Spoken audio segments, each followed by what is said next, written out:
While searching for my husband at his office, I noticed a gold-plated pen engraved with my son's name. The moment I picked it up, I heard a mechanical click. A hidden wall opened before my eyes. Curiosity drove me to step inside. What I found made my hands tremble and took my breath away because the truth I'd been searching for all this time had been imprisoned in this very room. Thank you for being here. Before we continue, hit like, subscribe, and comment where you're watching from. Quick note: this is a fictional story with dramatized elements for storytelling and educational value.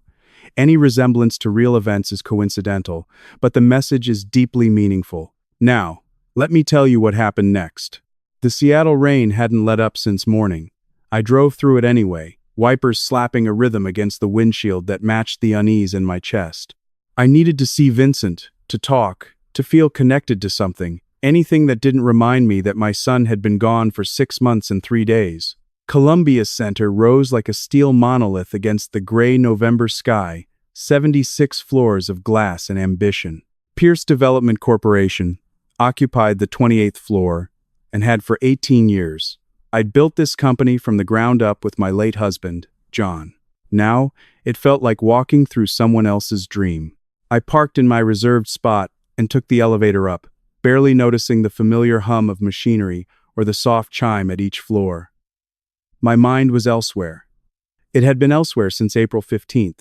Since the day Nathan Band's car was found abandoned near Rattlesnake Ledge, doors open, keys inside, no sign of my son anywhere. The elevator doors opened onto the 28th floor. Our reception area was all dark wood and understated elegance, John's design years ago. Adam Clark looked up from behind the curved desk, his professional smile faltering just slightly when he saw me. "Miss Pierce," he said, his voice careful. "I wasn't expecting you today." "Is Vincent in?" I asked, keeping my tone light. Lately, everyone spoke to me like I was made of glass, like if they said the wrong thing, I'd shatter. Adam glanced at his computer screen. "He's with a client right now. A design consultation. Should be another 20 minutes or so." He paused. "Would you like me to let him know you're here?" I shook my head.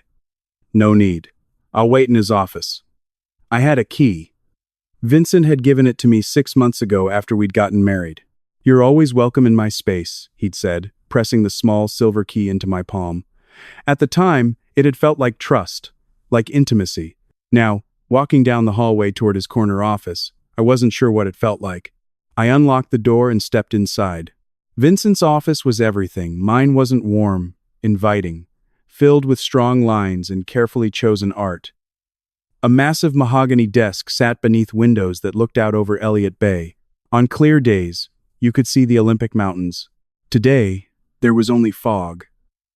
I dropped into one of the leather chairs facing his desk, trying to shake off the cold that had settled in my bones. The office smelled like his cologne, something subtle, expensive, woody. For a moment, I let myself close my eyes and just breathe. When I opened them again, my gaze landed on his desk. It was immaculate as always, a silver pen holder, a small succulent in a ceramic pot, a leather-bound planner closed, and beside the planner, lying at an angle like someone had set it down in a hurry, was a pen.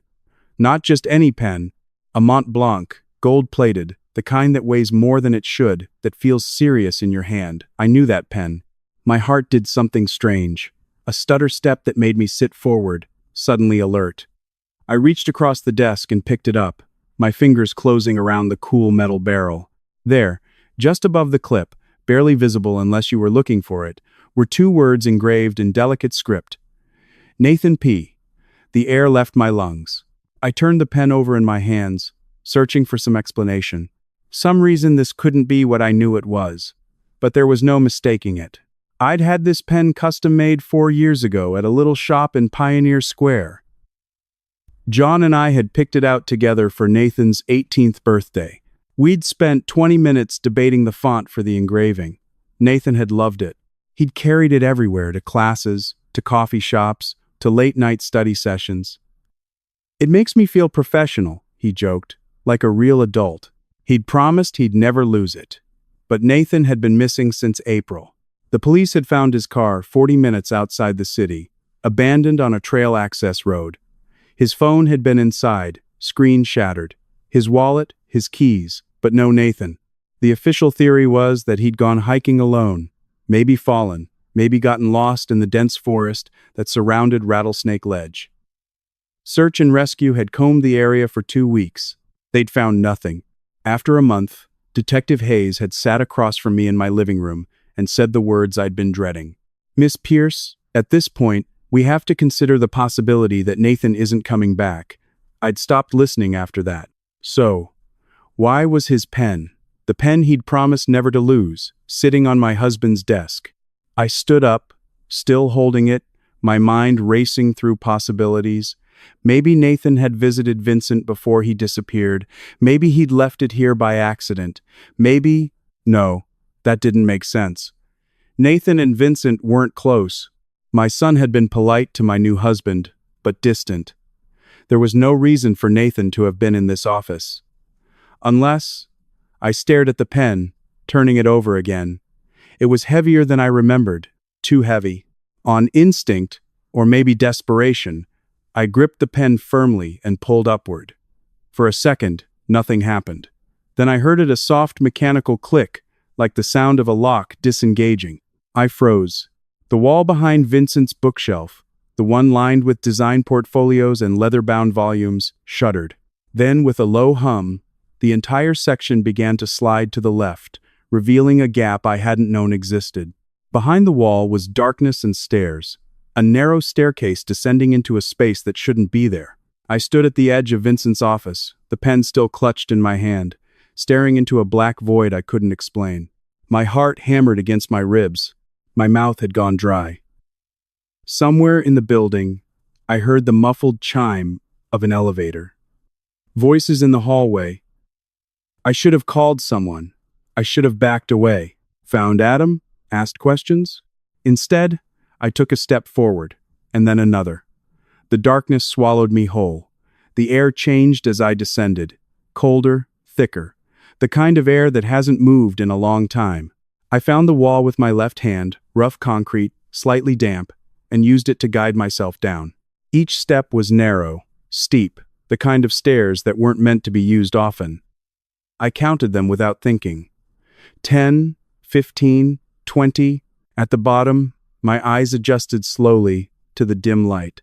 There was a single LED fixture in the ceiling, casting everything in a pale, clinical glow. What I saw made no sense. A room, maybe 12 feet by 15. The walls were covered in some kind of foam paneling soundproofing, I realized with a sick lurch in my stomach. In one corner, a single bed with a thin mattress and a gray blanket. Beside it, a small table with a bottle of water and what looked like protein bars. Against the opposite wall, a mini fridge, the kind you'd find in a college dorm, a narrow door, presumably a bathroom, and in the far corner, mounted high where it could see everything, a camera with a blinking red light. The room was clean, organized. Someone had designed this space with care. I took one step forward, my mind struggling to process what I was seeing. And that's when I noticed the figure on the bed. He was curled on his side, facing away from me, his body small beneath the blanket. For a moment, I couldn't move, couldn't breathe. Dark hair longer than I remembered, tangled and dull, thin shoulders, a hand resting on the pillow, fingers pale and delicate. Nathan. My voice cracked on his name. The figure stirred. Slowly, he turned over, blinking in the dim light. When his eyes found mine, they went wide. Not with recognition, but with something closer to disbelief. Like he was seeing a ghost. "Nathan," I said again, and this time I was moving, crossing the small space in 3 strides, dropping to my knees beside the bed. He pushed himself up on one elbow, staring at me. His face was gaunt, shadows under his eyes, his cheekbones sharper than they should be. But it was him, my son, alive, Mom. The word was barely a whisper. I reached for him, and he flinched just slightly, an instinctive recoil. But then he seemed to understand that I was real, that this wasn't some trick or hallucination. He collapsed forward into my arms, and then he was sobbing, deep, wrenching sobs that shook his whole body. I held him, one hand cradling the back of his head, the other wrapped around his 2 thin shoulders, and I felt my own tears streak hot down my face. "You're here?" he kept saying over and over. You're really here. I'm here, sweetheart. I'm here. I've got you. I pulled back just enough to look at him, to catalog the damage. He was pale, too pale, and thin in a way that made my chest ache. His hair was matted, his lips chapped. There were dark circles under his eyes that spoke of sleepless nights and fear, but his eyes were clear, focused. He was weak, but he was coherent. How? His voice caught. How did you find me? Your pen, I said, still trying to wrap my mind around the impossibility of this moment. The Mont Blanc. It was on Vincent's desk. When I picked it up, I gestured vaguely toward the stairs. The wall opened. Nathan's expression shifted. Something dark and knowing passed over his face. He kept it, Nathan said, his voice hollow. He kept it as a trophy maybe. Nathan, what happened? Where have you been? We thought. I couldn't finish the sentence. We thought you were gone. We thought you were lost in the woods. That we'd never. He drugged me, Nathan said, his voice steadier now, though his hands were shaking. Vincent, 6 months ago, April. He asked me to meet him. Said he wanted to talk, man to man. Try to, build a relationship or something. My jaw tightened. Where? Here, at the office, after hours. He said he had a bottle of whiskey in his office, that we could just talk. Nathan's laugh was bitter, broken. I didn't want to come, but I thought maybe I was being unfair to him. Maybe I should try. Nathan. He gave me a glass of whiskey. We talked for maybe 10 minutes, and then I started feeling strange, dizzy. He said I looked pale, that maybe I should sit down. I remember sitting in his chair, and then Nathan's voice trailed off. I woke up here, my hands curled into fists. I thought of Vincent, my husband, the man who'd held me when I cried over Nathan's disappearance, who'd sat with me through sleepless nights, who told me we had to keep hoping, keep believing. He'd been lying the entire time. While I'd been falling apart, he'd known exactly where Nathan was. How long have you been here? I asked, though I already knew the answer. 6 months, Nathan whispered. He comes down once a week, brings food, checks on me. Nathan's voice cracked. He told me no one would ever find me, that eventually the law would declare me gone. And then, he swallowed hard. He said it wouldn't matter anymore. I pulled him close again, pressing my forehead to the top of his head. I'm so sorry. God, Nathan, I'm so sorry. You didn't know, he said quietly. How could you have known? But I should have. That was the thing that would haunt me. I'd married Vincent a year after John passed away. I'd brought him into our lives, into our home. I'd trusted him. And all this time I couldn't think about it. Not now. Right now, the only thing that mattered was getting Nathan out. Can you walk? I asked, pulling back to look at him again. He nodded, though he looked uncertain. I think so. I'm just weak. He doesn't give me much, just enough to keep me. He trailed off, unable to say the word. Alive. Okay. I stood, then reached down to help him up. He swayed on his feet and I steadied him, my arm around his waist. He weighed almost nothing.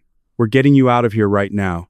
What about Vincent? Nathan asked, his voice trembling now. He'll know. He'll see on the camera. I don't care, I said, and I meant it. Let Vincent see. Let him know I'd found what he'd hidden. We're leaving. Come on. I guided him toward the stairs, moving slowly, letting him lean on me. His legs shook with each step, but he kept moving. As we reached the bottom of the staircase and started to climb, I looked back one last time at the room. The clinical lighting, the soundproof walls, the camera still blinking its red eye. Someone had built this, planned it, made it a prison. And my husband had kept my son here for half a year. We climbed. We reached the top of the stairs just as the sharp click of dress shoes echoed down the hallway outside Vincent's office. My blood went cold. Mom, Nathan started to speak, but I pressed a finger to my lips and pulled him toward the back wall.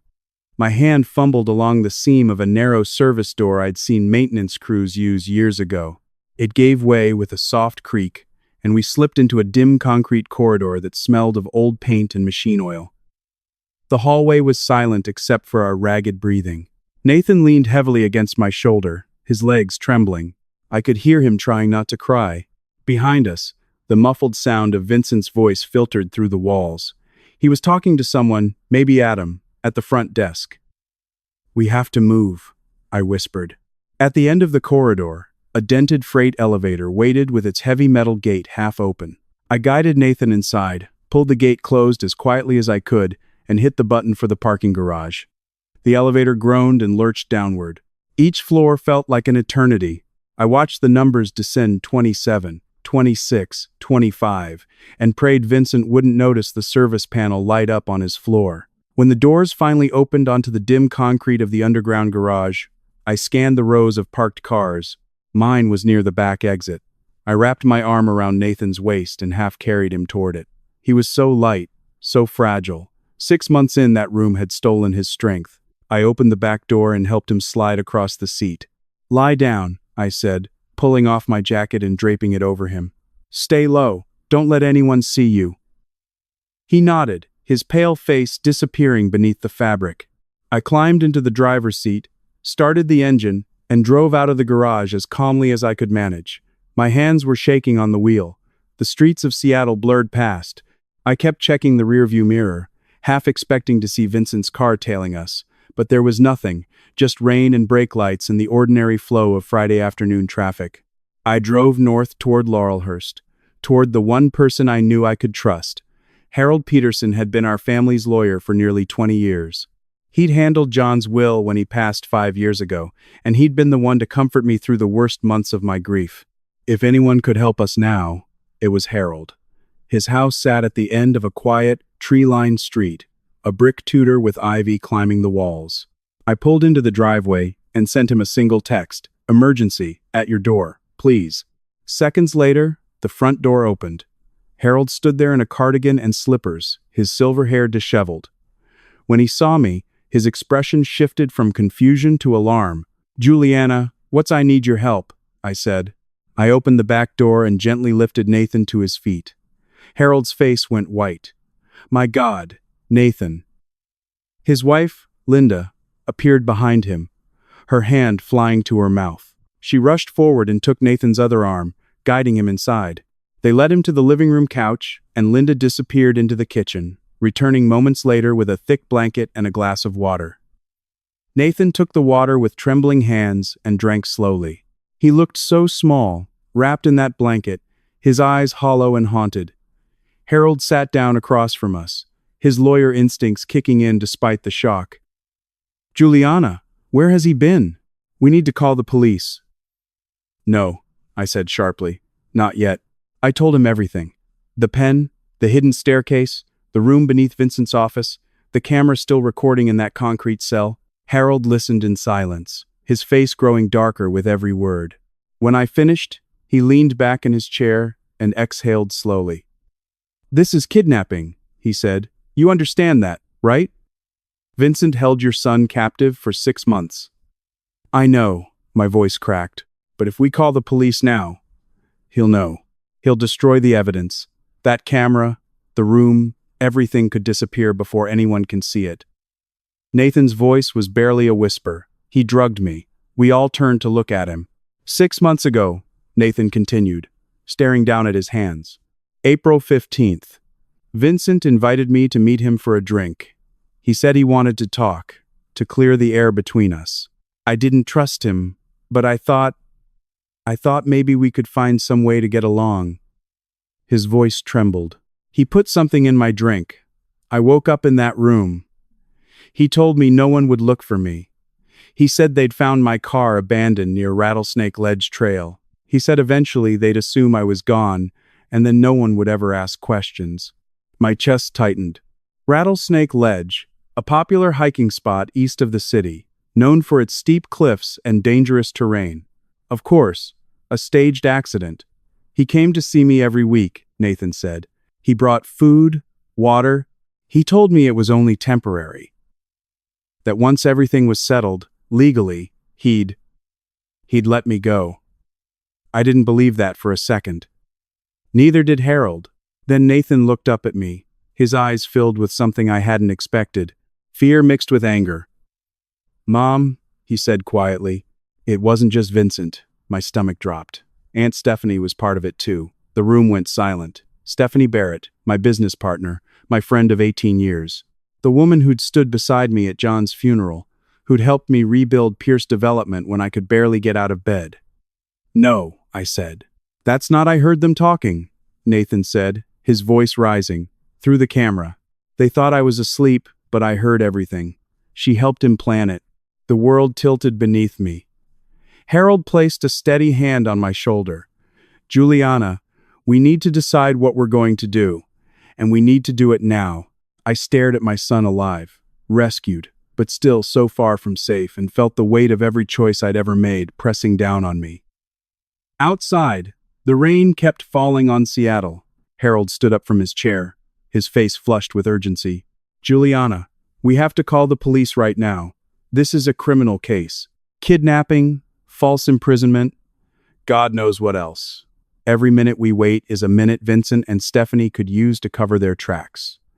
I shook my head slowly. If we call the police now, they'll know. Vincent will know the second officers show up at Columbia Center.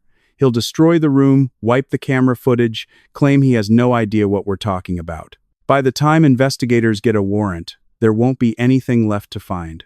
"Juliana and Stephanie," I continued, my voice harder now. "She's the CFO of Pierce Development. She has access to every file, every account, every piece of documentation we've ever created. If she knows we're on to her, she'll burn it all before anyone can prove a thing." Harold opened his mouth to argue, then closed it again. He looked at Nathan, who sat curled beneath the blanket on his couch, his eyes distant and unfocused. He'd been through hell. The last thing he needed was to watch his rescue fall apart because we moved too fast. "So, what do you want to do?" Harold asked quietly. "I need time," I said. "Time to gather evidence. Time to figure out exactly what they've done and why. Then we go to the authorities with something they can't ignore." Harold was silent for a long moment. Finally, he sighed and walked over to his desk. He opened a drawer, pulled out a business card, and handed it to me. The card was simple, printed on heavy cream-colored stock. Sharon Mitchell, private investigator, former FBI special agent. A phone number, an email address, nothing else. "Sharon worked major fraud cases for the Bureau for 15 years, Harold said. "She's discreet, thorough, and she knows how to build a case that'll hold up in court. If anyone can help you do this the right way, it's her." I looked down at the card, then back at Harold. "Thank you." He nodded, but his expression remained troubled. "Just promise me one thing. If this gets dangerous, if Vincent or Stephanie realizes what you're doing, you call the police immediately. No hesitation. Understood?" "Understood." I pulled out my phone and dialed the number on the card. It rang 3 times before a calm, professional voice answered. "Mitchell Investigations." "Miss Mitchell, my name is Juliana Pierce. Harold Peterson gave me your number. I need your help with a sensitive matter." There was a brief pause. "Harold's a good man. What kind of matter are we talking about?" I glanced at Nathan, then at Harold. "It's complicated. I'd rather explain in person. Can you meet tonight?" "Yes. There's a cafe near Pike Place Market, corner of First and Pine. 8. I'll be there." "Good. And Miss Pierce?" Her voice sharpened slightly. "Come alone. If this is as sensitive as you say, we don't need an audience." The line went dead. I pocketed my phone and looked at Harold. "I have to go home first. If Vincent suspects anything, if he realizes Nathan's gone, this whole thing falls apart." Linda appeared in the doorway, holding a tray with soup and crackers. She set it down in front of Nathan and gave me a long, searching look. "Be careful," she said softly. I nodded. "Nathan stays here. Don't let anyone know he's with you. Not even your neighbors." Harold walked me to the door. As I stepped outside into the cool evening air, my phone buzzed. Vincent's name lit up the screen. My stomach tightened. I answered, forcing my voice to sound casual. "Hey, honey, where are you?" Vincent's tone was light, almost playful. "I tried calling you earlier, but you didn't pick up." I was starting to worry. "Sorry, I was in back-to-back meetings all afternoon." You know how Fridays get. The lie came so easily, it scared me. Just wrapped up a budget review with Veronica Caldwell. We're trying to nail down projections for the fourth quarter. Oh, that sounds exhausting. He laughed. That warm, familiar sound I used to love. Now it made my skin crawl. Well, hurry home. I'm making your favorite rosemary chicken with roasted potatoes. Sounds perfect. I'll be there soon. I ended the call and sat in my car for a moment, hands gripping the steering wheel. My heart was pounding so hard I could hear it in my ears. The drive back to our house in Broadmoor felt surreal. I passed the same streets I'd driven 1,000 times, the same trees lining the sidewalks, the same lights glowing in familiar windows. Everything looked normal. Everything looked exactly the way it had this morning, but nothing was normal. Nothing would ever be normal again. I pulled into the driveway at 6:45. The house was lit up, warm and inviting. Through the kitchen window, I could see Vincent moving around, setting the table. I took a deep breath, got out of the car, and walked inside. There you are. Vincent smiled and came over to kiss me. His hands were warm against my arms. He smelled like rosemary and wine. How was your day? Long, I said, managing a tired smile. Veronica's worried about the Tacoma project. Thinks we're going over budget. You'll figure it out. You always do. He handed me a glass of red wine. Here, you look like you need this. I took the glass, took a sip. It tasted like ash in my mouth. We sat down to dinner. Vincent talked about his day, a client meeting, fabric samples, something about a design conference in Portland next month. I nodded, asked the right questions, laughed at the right moments. All the while, I kept seeing Nathan's pale, hollow face, kept hearing his voice, asterisk, he drugged me. He said no one would look for me. Asterisk. By 7:30, I'd finished eating and pushed my plate aside. I almost forgot. I have a meeting with Harold tonight. We need to go over some paperwork for the estate trust. John's anniversary is coming up, and there are a few things we need to finalize. Vincent's expression softened. Oh, honey, I know that's hard for you. He reached across the table and squeezed my hand. I squeezed back, smiled. I won't be late, I said. He kissed me goodbye at the door, his lips soft and familiar. Drive safe. I got in my car, pulled out of the driveway, and didn't exhale until I'd turned the corner. 20 minutes later, I parked near Pike Place Market. The cafe was small, tucked between a bookstore and a flower shop. Through the window, I could see a woman sitting alone at a corner table, mid-40s, dark hair pulled back, sharp eyes scanning the room. Sharon Mitchell. I walked inside, and she looked up. Our eyes met. I crossed the cafe and sat down across from her. Miss Pierce. Yes. She folded her hands on the table. Tell me everything. And I did. I told Sharon everything. The pen with Nathan's name. The hidden wall behind the bookshelf. The staircase leading down into that soundproofed concrete room where my son had been held for 6 months. Vincent's weekly visits. The staged accident at Rattlesnake Ledge.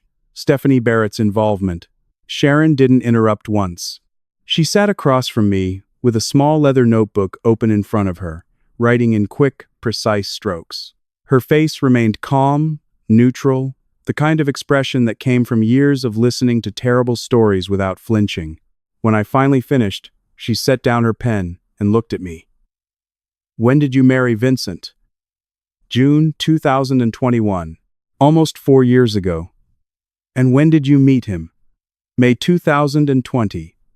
At a fundraiser for the Seattle Arts Foundation. He was representing an interior design firm, Sterling and Associates. We talked about architecture, design, philosophy. He was charming, intelligent.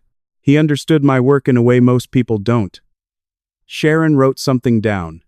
And how long after you met did you start seeing each other seriously? A few months. We dated through the summer, got engaged that December. I thought, my voice cracked.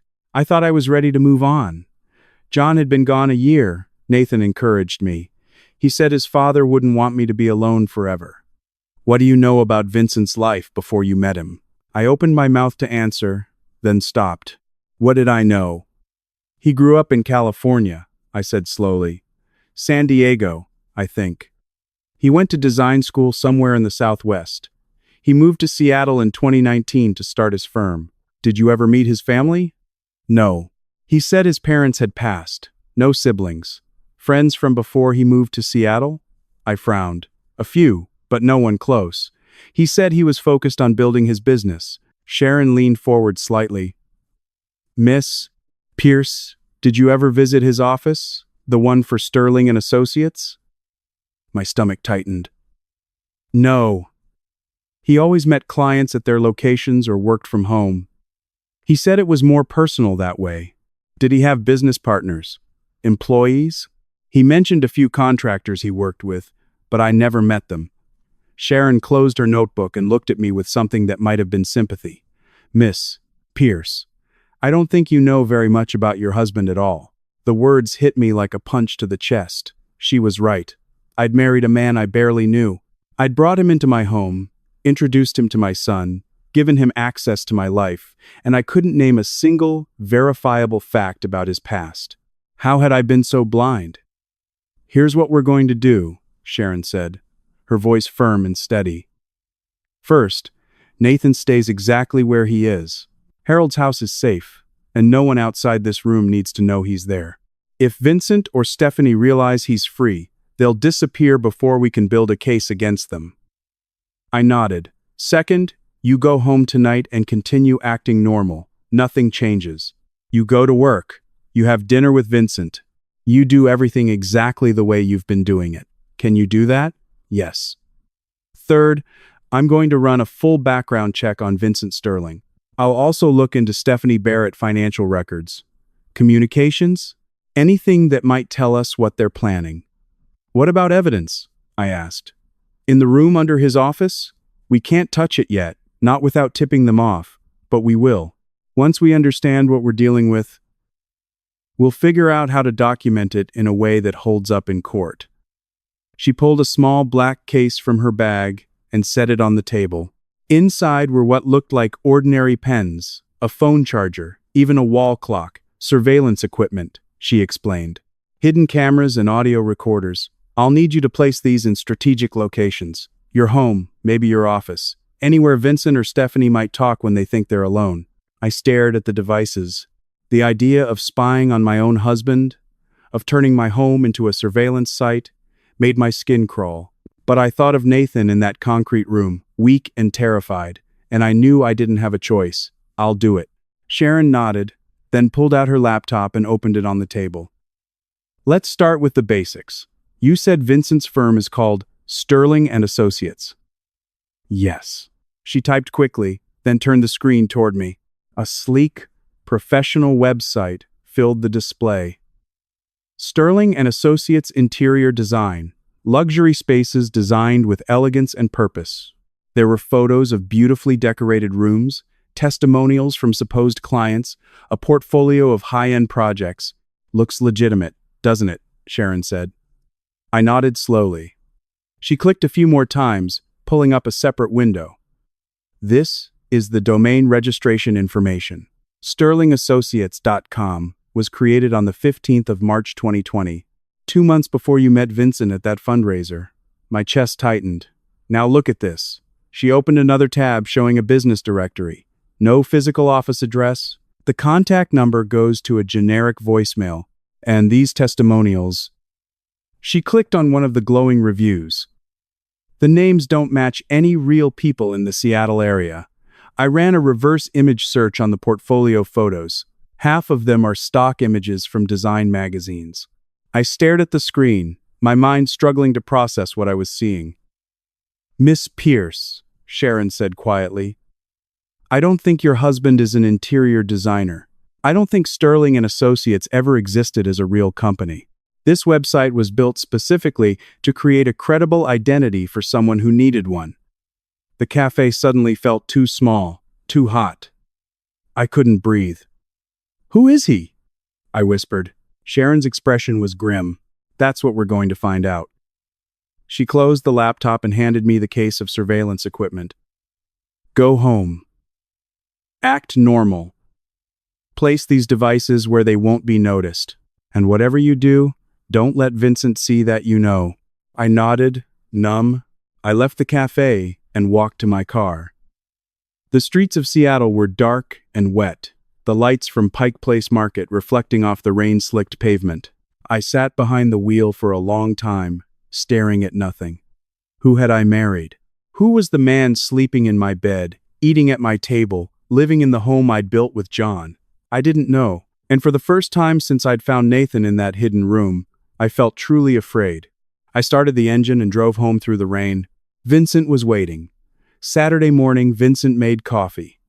I heard the familiar sounds from the kitchen, the grinder whirring, water running, the soft clink of ceramic mugs on the counter. Through the bedroom doorway, I could see him moving with the easy grace of someone performing a routine he'd done 1,000 times. He appeared in the doorway a few minutes later, holding a steaming mug in each hand. His hair was perfectly styled, and he wore one of my old company sweatshirts over his pajamas. He looked warm and sleepy and perfectly domestic. "Good morning, beautiful," he said, handing me one of the mugs. "How'd you sleep?" "Fine," I lied. I'd barely slept at all. He kissed my forehead and settled onto the edge of the bed beside me. "I thought we could drive out to Snoqualmie Falls today. It's supposed to be beautiful. We haven't done anything like that in forever." I took the mug from him, held it between my hands. The coffee smelled rich and familiar, the same blend we'd been drinking for years. And then something clicked in my mind. 4 months. For the past 4 months, I'd been forgetting things. Small things at first, where I'd left my car keys, the name of a contractor I'd worked with for years, appointments I'd scheduled and then completely blanked on. I'd chalked it up to stress, grief over Nathan's disappearance, the weight of running the company without Stephanie's help on certain projects. But what if it wasn't stress? What if it was the coffee? I watched Vincent sip from his own mug, his expression content and relaxed. He had no idea I knew about the room, no idea Nathan was safe, no idea Sharon Mitchell was digging into his past. "That sounds nice," I said carefully. "Let me take a shower first." "Take your time." He kissed me again and left the room. The moment he was gone, I stood and walked quietly to the closet. There was a small, insulated thermos on the top shelf, one I'd used for hiking trips years ago. I pulled it down, carried it into the bathroom, and locked the door behind me. I poured the entire cup of coffee into the thermos, sealed it tight, and turned on the shower to cover the sound. When I came out 15 minutes later, the mug sat empty on the nightstand. Vincent was downstairs making breakfast. By mid-afternoon, I felt different. My mind felt sharper, clearer, as if a fog I hadn't realized was there had started to lift. I could focus on conversations without losing track halfway through. I remembered things, names, numbers, details that would have slipped away from me just yesterday. And then I remembered something else: the vitamins. Every morning for the past 4 months, Vincent had given me a small white pill with breakfast. "You need to take better care of yourself, honey," he'd said the first time. "These are good for you. Multivitamins with extra B complex. They'll help with your energy." I'd taken them without question. I went into the bathroom, opened the medicine cabinet, and found the bottle. The label read, "Wellness Complex. Take 1 tablet daily with food." No brand name, no pharmacy label. Just a generic white bottle with a printed sticker. I shook 1 pill into my hand, wrapped it in tissue, and slipped it into my pocket. That evening, as we sat on the couch watching a movie neither of us was really paying attention to, Vincent turned to me with a look of concern. "Juliana, I've been worried about you. You've been so forgetful lately. Maybe you should go see Dr. Mitchell again. He might want to adjust your prescription." Dr. Howard Mitchell. Vincent had introduced me to him 2 months ago after I'd mentioned offhandedly that I'd been having trouble concentrating. He'd insisted I see a specialist, someone who could help. Dr. Mitchell had an office in Bellevue. I'd met with him twice. He was soft-spoken, professional, sympathetic. He'd run a few cognitive tests, asked questions about my sleep and stress levels, and diagnosed me with early signs of cognitive decline, possibly the beginning of something more serious. He'd written me a prescription, donepezil. "It's commonly used for memory issues," he'd explained. "It should help.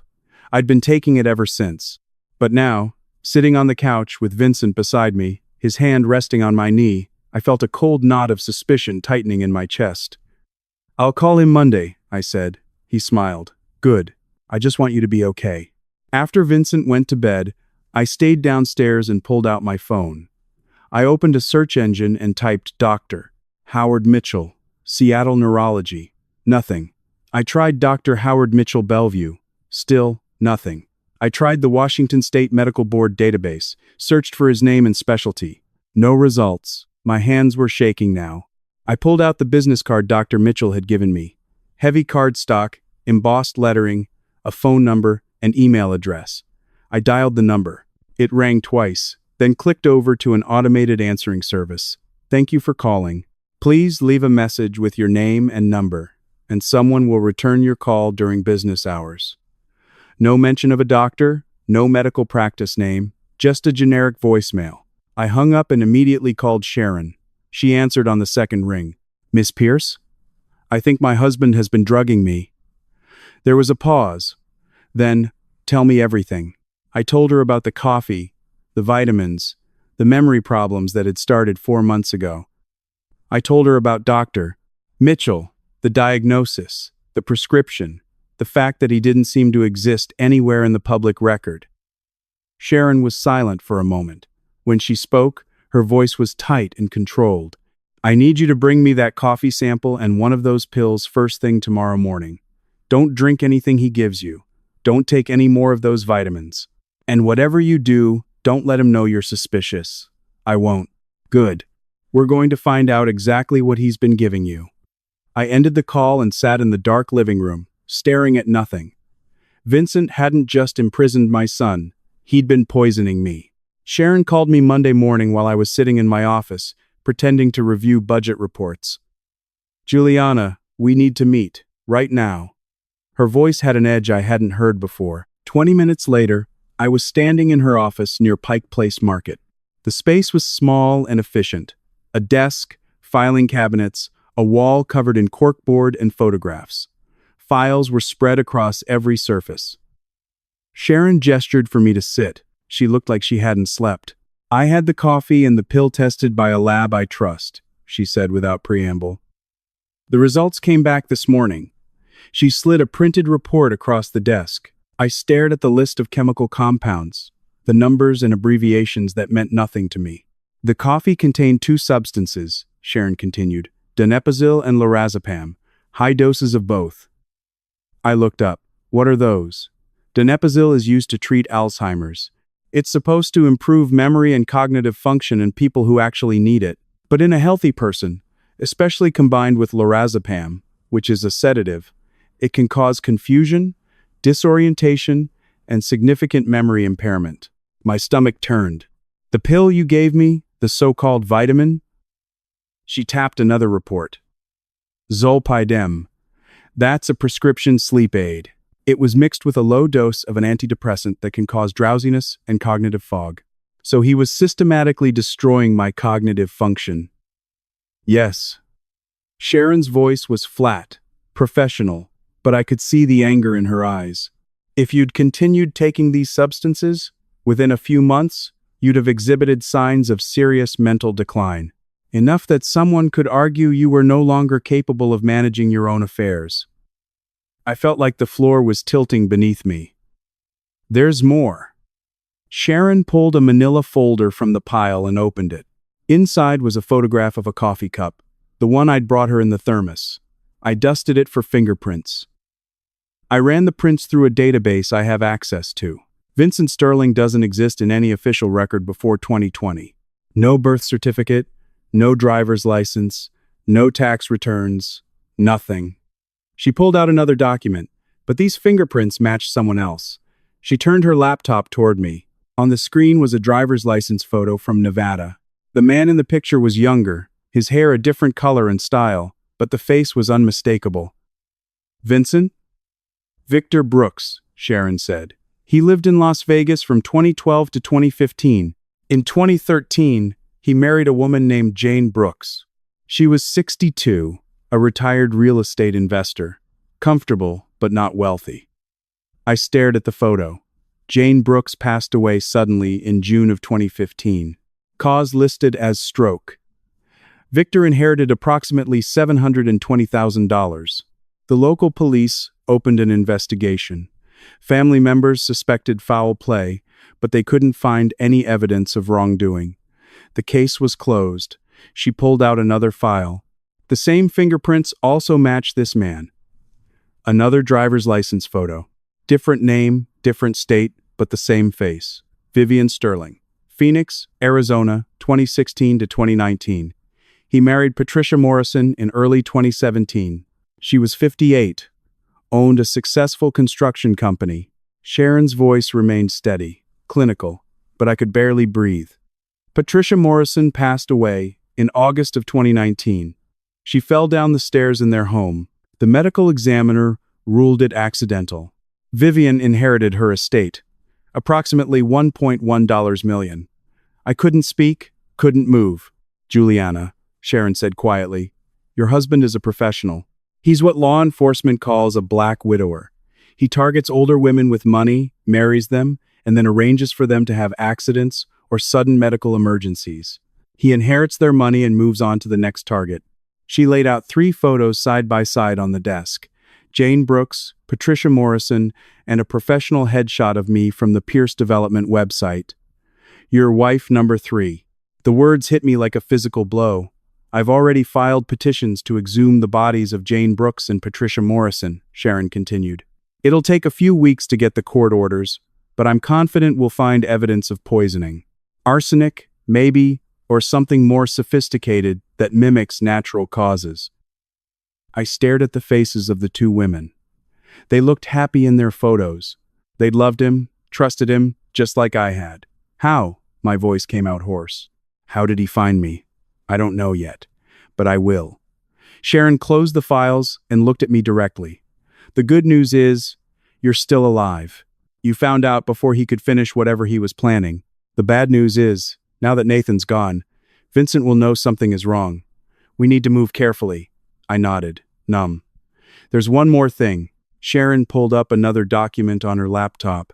I found a record of a wire transfer from Stephanie Barrett's personal account. $50,000 sent to an account registered under the name Victor Brooks. That was in September of last year, 4 months before Nathan disappeared. My chest tightened. Stephanie was paying him. It looks that way. Why?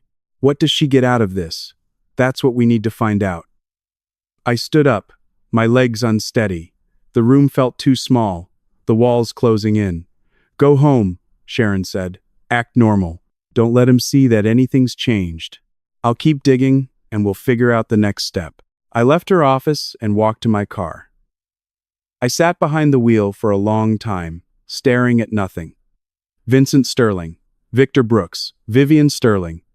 3 names, 3 wives, 2 of them gone. I'd never known who he was.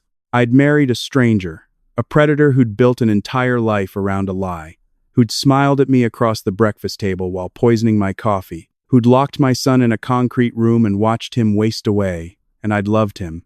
I gripped the steering wheel until my knuckles turned white. I didn't know who my husband was, but I was going to find out. I needed to understand why Stephanie had betrayed me, not just for the sake of the investigation, not just to build a case. I needed to know. We'd worked together for 18 years. She'd been at my wedding. She'd held Nathan when he was born. She'd stood beside me at John's memorial service. What had I done to make her hate me enough to help a man imprison my son? I went down to the garage late that night after Vincent had gone to bed. The space was cluttered with old storage boxes, things I'd never bothered to sort through, relics from the early days of Pierce Development. I pulled down a box labeled 2009 Projects and opened it. Inside were folders, blueprints, contracts. I dug through them until I found what I was looking for. Millennium Tower, the project that had put Pierce Development on the map. A 20-story mixed-use building in downtown Seattle, residential, commercial, with a public plaza that won 3 design awards. It was the job that had established our reputation, that had opened doors we'd only dreamed of before. I opened the folder and spread the blueprints across the garage floor. They were covered in handwriting notes in the margins, calculations, sketches of alternative structural approaches. Stephanie's handwriting. I stared at the pages and slowly, sickeningly, a memory surfaced. March 2009. Stephanie had come to my office with a design she'd been working on for months. It was brilliant, bold, innovative, with a structural system that balanced aesthetics and engineering in a way I'd never seen before. She'd been so excited, talking a mile a minute, showing me every detail. This could be our breakthrough, Juliana. This could change everything. I told her it was incredible. I'd told her we'd present it together. But then I'd looked at the design more carefully, and I'd seen ways to refine it. Small adjustments to the facade, changes to the floor plan that would make it more marketable. I'd spent a week reworking her concept, making it my own. And when the time came to present to the client, I'd gone alone. I found the presentation cover sheet at the bottom of the stack. In my own handwriting, dated March 2009, Millennium Tower, presented by J. Pierce. Pierce Development Corporation. Stephanie's name was nowhere on it. I closed my eyes, feeling sick. I kept digging through the box and found a stack of old printed emails clipped together with a rusted binder clip. I flipped through them. The first was from Stephanie, dated April 2009. Juliana, you took my design. You removed my name like I never existed. I gave you that project because I thought we were partners, because I trusted you. I won't forget this. S. My reply was below it. I winced as I read my own words. Stephanie, you're overreacting. I refined it significantly. The client loved my version. That's how business works. Move on. J. And then at the bottom, one final message from Stephanie. You're right. I'll move on. But someday, Juliana, you'll understand what you took from me. I sat back on the cold concrete floor, the emails trembling in my hands. 15 years. She'd waited 15 years. I thought back to that time, 2009, 2010. Stephanie had stayed with the company. She'd kept working, kept smiling, kept showing up to meetings and client dinners. I'd assumed she'd gotten over it. I'd assumed we'd moved past it. But she hadn't. She'd been waiting. A horrible thought crept into my mind. I pulled out my phone and called Harold. He answered on the third ring, his voice groggy. Juliana, it's almost midnight. What's wrong? Harold, I need to ask you something about John. A pause. All right. Stephanie, did she ever have feelings for him?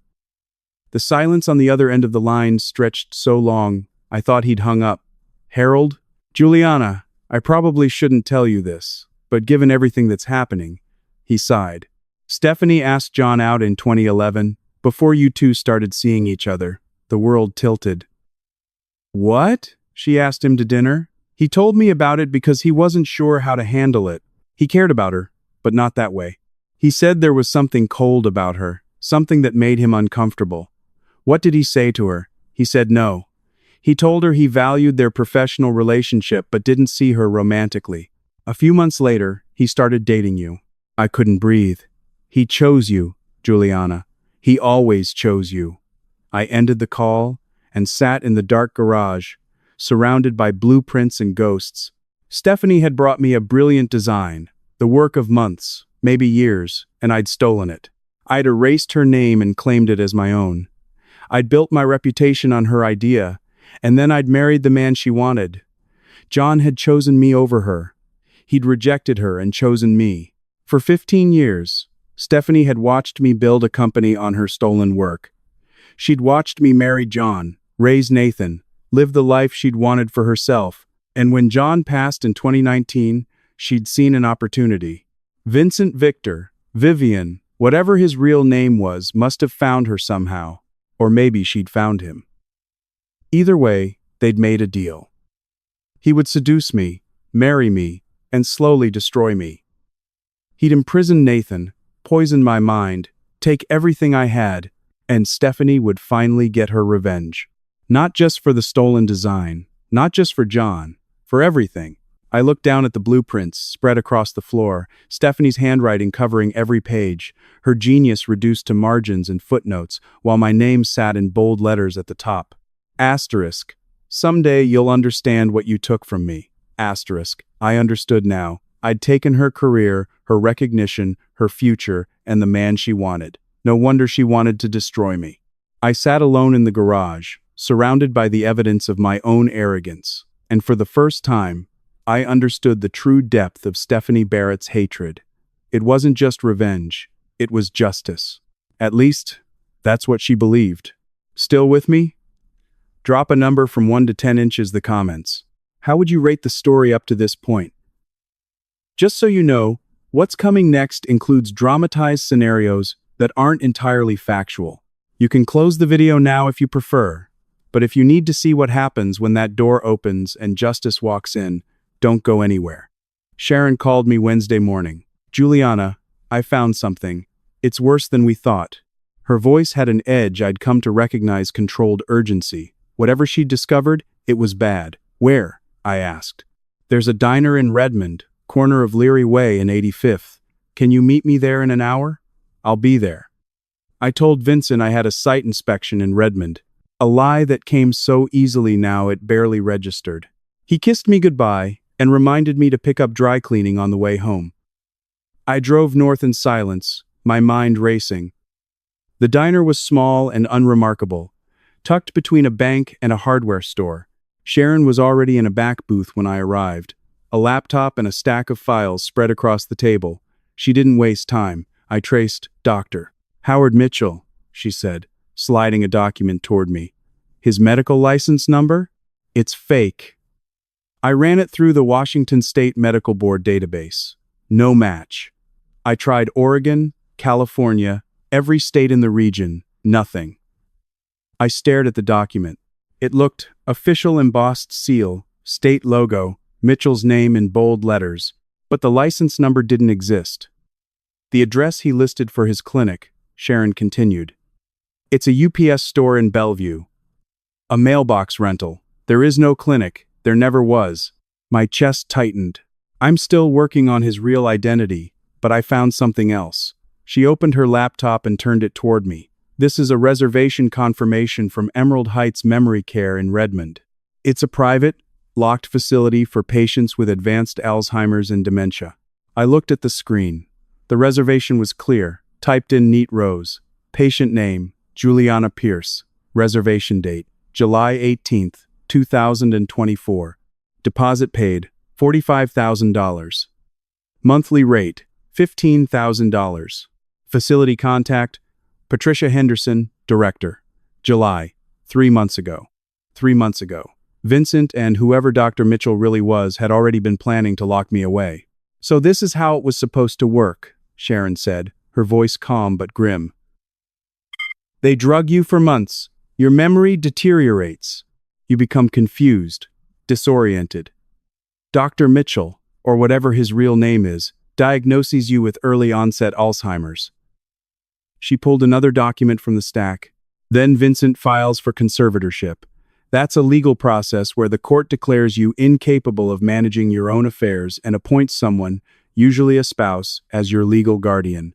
With Mitchell's medical reports backing him up, it would be easy. I couldn't breathe. Once he has conservatorship, he commits you to Emerald Heights. You're locked in a memory care unit, isolated, under his complete control.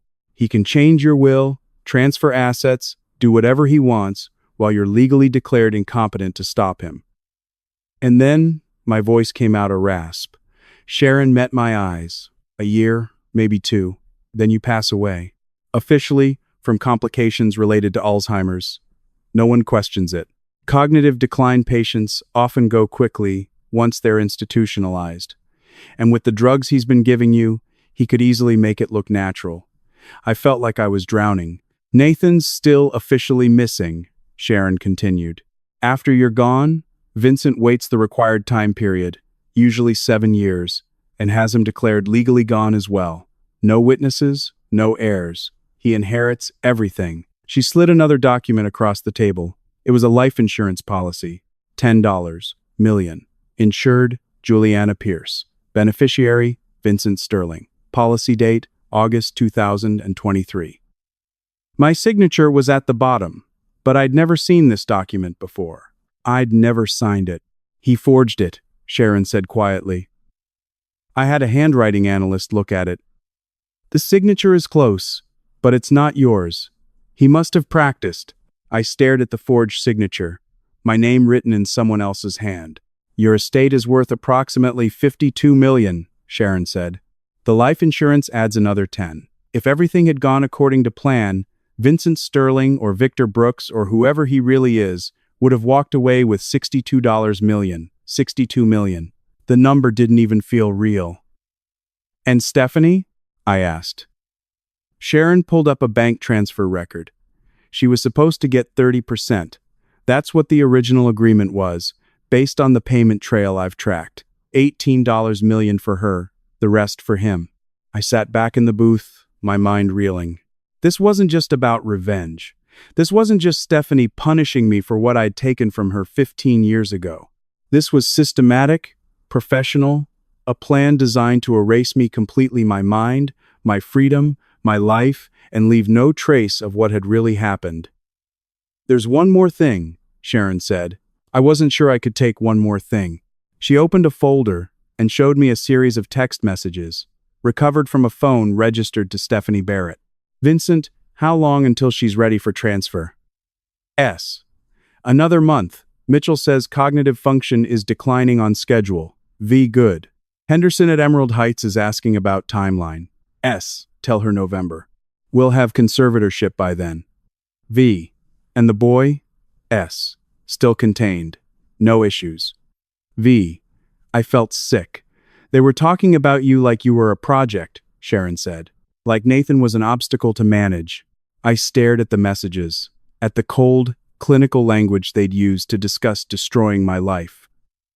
Sharon closed the laptop and looked at me across the table, her expression grave. Juliana, we need to bring in the FBI. This is way beyond what a private investigator can handle.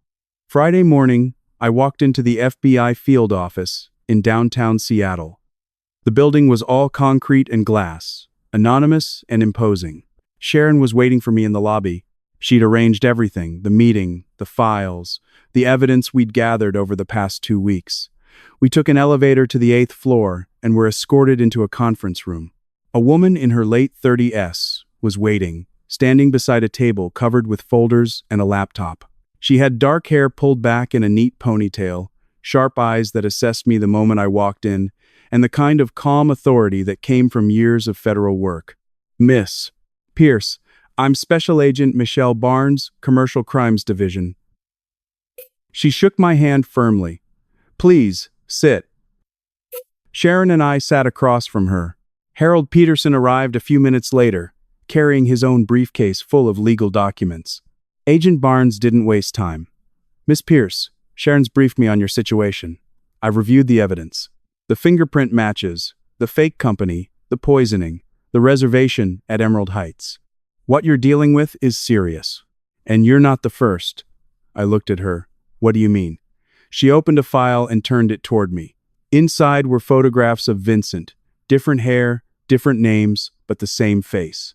Vincent Sterling, also known as Victor Brooks and Vivian Sterling, has been on our watch list for 18 months. We suspected his involvement in the sudden passing of Jane Brooks in Nevada and Patricia Morrison in Arizona, but we couldn't prove it.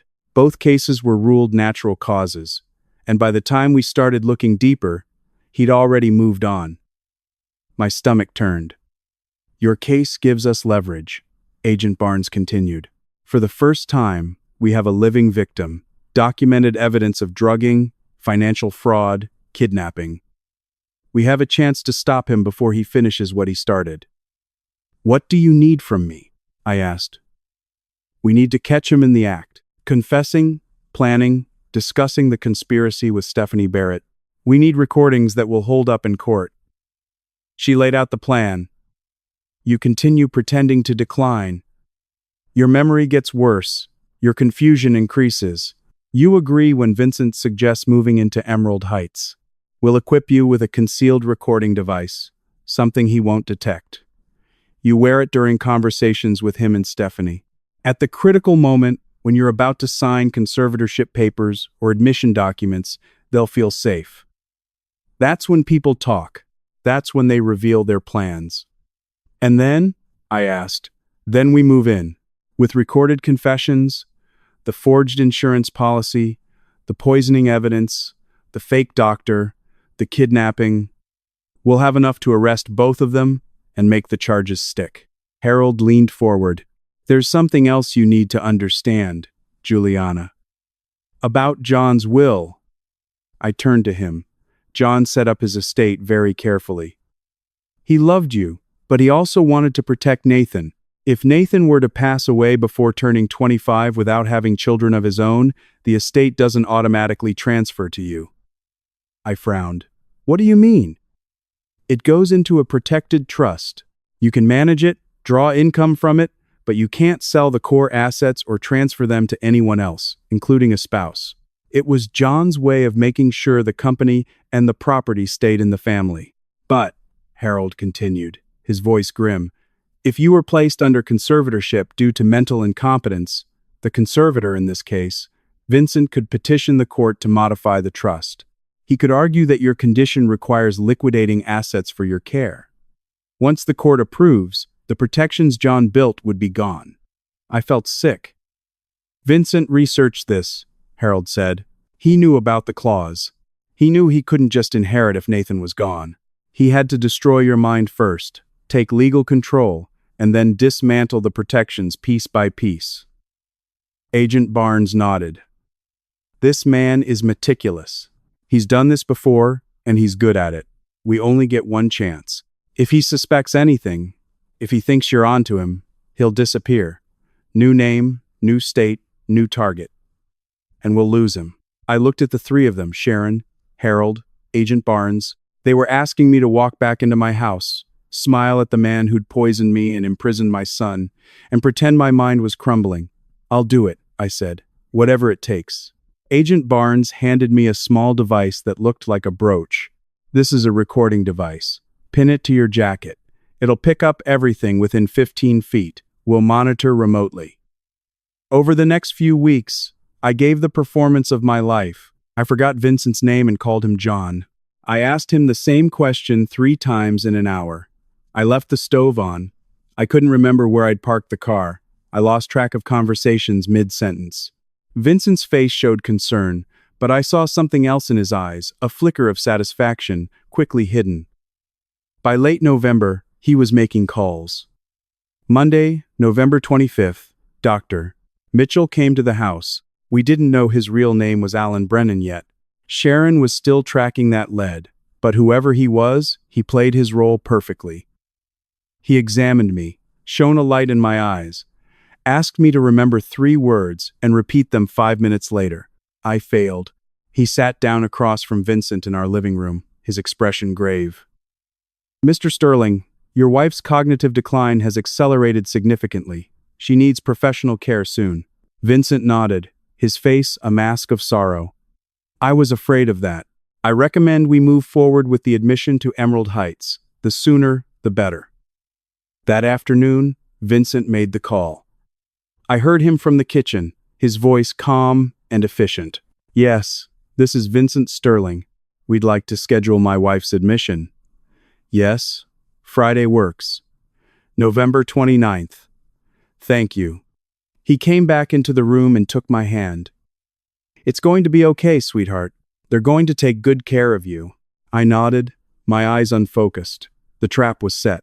4 days until Friday. 4 days to pretend my mind was slipping away, while every word, every confession, was recorded. 4 days until Vincent Sterling finally made the mistake that would end him. Friday, November 29th.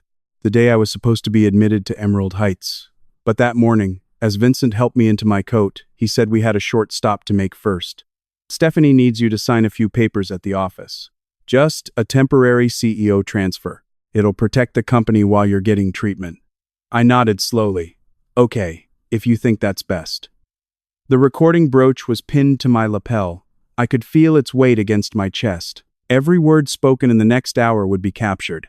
We drove to Columbia Center in silence. Vincent kept glancing at me, his face a careful mask of concern. I stared out the window, playing the role of a woman whose mind was already half gone. The 28th floor was quiet when we arrived. Vincent led me to the conference room. his hand gentle on my elbow. Inside, 4 people were waiting. Stephanie Barrett sat at the far end of the table, documents in front of her. Beside her sat Dr. Mitchell in a dark suit, a leather portfolio filled with what I assumed were fake medical reports. Harold Peterson was there too, sitting off to the side, tension visible in his face. And across from Harold sat Veronica Caldwell, one of our oldest shareholders, a woman who'd invested in Pierce Development decades ago. "Juliana, good to see you."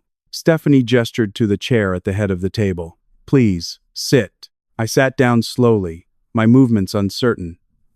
Vincent took the seat beside me, his hand resting on my arm. Stephanie slid a folder across the table. "Juliana, given your health situation, I'm proposing a temporary transfer of CEO responsibilities. It's precautionary, designed to protect both you and the company during your treatment." Vincent nodded, his voice soft. "It's the right thing, sweetheart. You need to focus on getting better."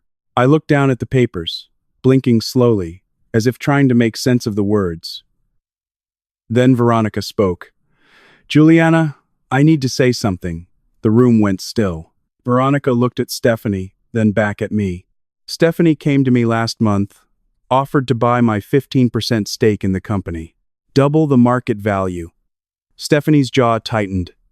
"Veronica, this isn't the time." I said no, Veronica continued, ignoring her. "But it made me wonder, if Stephanie takes over as CEO while you're incapacitated, and she buys my shares, that gives her 70% control of Pierce Development." She leaned forward, her eyes on mine. "Juliana, I've known you 20 years. Something about this doesn't feel right." The silence was suffocating. I looked at Veronica, then at Stephanie, then at Vincent. My face stayed blank, confused, the face of a woman who couldn't quite follow what was being said. "It's okay, Veronica," I said slowly, my voice uncertain. "I trust Stephanie. I trust my husband." Harold cleared his throat and pushed the document closer to me. "Juliana, if you sign here, you'll be transferring full executive authority to Stephanie Barrett." My hand trembled as I picked up the pen. Partly act, partly real. The weight of what I was doing, the risk of the trap failing, made my fingers shake. I signed my name at the bottom of the page. Stephanie exhaled, a sound of pure relief. She reached across the table and pulled the document toward herself, checking the signature carefully. "Thank you, Juliana. This is the right decision." And then Vincent did something that changed everything. He reached over and placed his hand on top of Stephanie's. It wasn't a friendly gesture. It wasn't the kind of touch you'd give a business partner or a colleague. It was intimate. His fingers curled around hers, and Stephanie's hand turned to hold his, their palms pressing together. I kept my face blank, my eyes unfocused, pretending not to notice. Vincent spoke quietly, as if I was too far gone to understand. 3 years, Stephanie. 3 years, playing the devoted husband. But it's done now. Stephanie's smile was small, satisfied, almost done. Once she's in Emerald Heights, we transfer everything offshore. The accounts, the assets, all of it. She glanced at Dr. Mitchell, who sat stone-faced at the far end of the table. "And then we won't need him anymore." The words hung in the air like smoke. Veronica's face had gone pale. Harold's hand tightened on the edge of the table, his knuckles white. Stephanie leaned back in her chair, her smile widening into something triumphant. 15 years. "Juliana," she said, her voice almost conversational. 15 years watching you take credit for my work, watching you marry the man I wanted, watching you build an empire on the design I created." She gestured around the conference room, the view of Seattle through the windows, the polished table, the company logo etched into the glass door. All of this should have been mine. And now, finally, it will be. Vincent squeezed her hand again, his expression satisfied. "We should leave soon," he murmured. "Henderson's expecting us at Emerald Heights by 10. The sooner we get her settled, the sooner we can start the paperwork." Stephanie nodded, still looking at me with that cold, satisfied smile. "Veronica, Harold, thank you for being here. I know this is difficult, but it's what's best for Juliana and for the company." Veronica looked like she wanted to say something, but the words seemed to die in her throat. Doctor. Mitchell closed his leather portfolio with a soft snap. I'll call ahead to the facility and let them know we're on our way. Vincent stood and moved to help me to my feet, his grip firm on my elbow. Come on, sweetheart. Let's get you somewhere safe. I let him guide me up from the chair, my movements slow and unsteady, my face slack and confused. Stephanie gathered the signed documents and slid them into a folder. She stood, buttoning her suit jacket, her posture relaxed and confident. She'd won. They'd won. 15 years of waiting, 3 years of careful planning, months of poisoning and manipulation, and now, finally, they had everything they wanted. Stephanie walked toward the door, Vincent at my side, Doctor. Mitchell, following behind. Harold remained seated, his face unreadable. Veronica stared at the table, her jaw tight. Stephanie reached for the door handle, and then she stopped. She tilted her head slightly, as if she'd heard something, or felt something. The energy in the room had shifted. It was subtle, a change in the air. A tension that hadn't been there a moment before. Stephanie and Vincent thought I couldn't hear them anymore. They thought the woman slumped in the chair at the head of the table, confused, vacant, barely present, was already gone. But I heard every word. Stephanie's voice dropped low, tight with tension. She was still standing near the door, her hand resting on the handle, but she turned back to face Vincent. Our agreement was 50/50, she said, her voice hard. Half the estate, half the insurance payout. That was the deal. Vincent's expression didn't change. He stood beside my chair, his hand still resting on my arm, his posture calm and composed. Was it? He said coolly. I don't recall signing anything, Stephanie. Her jaw tightened.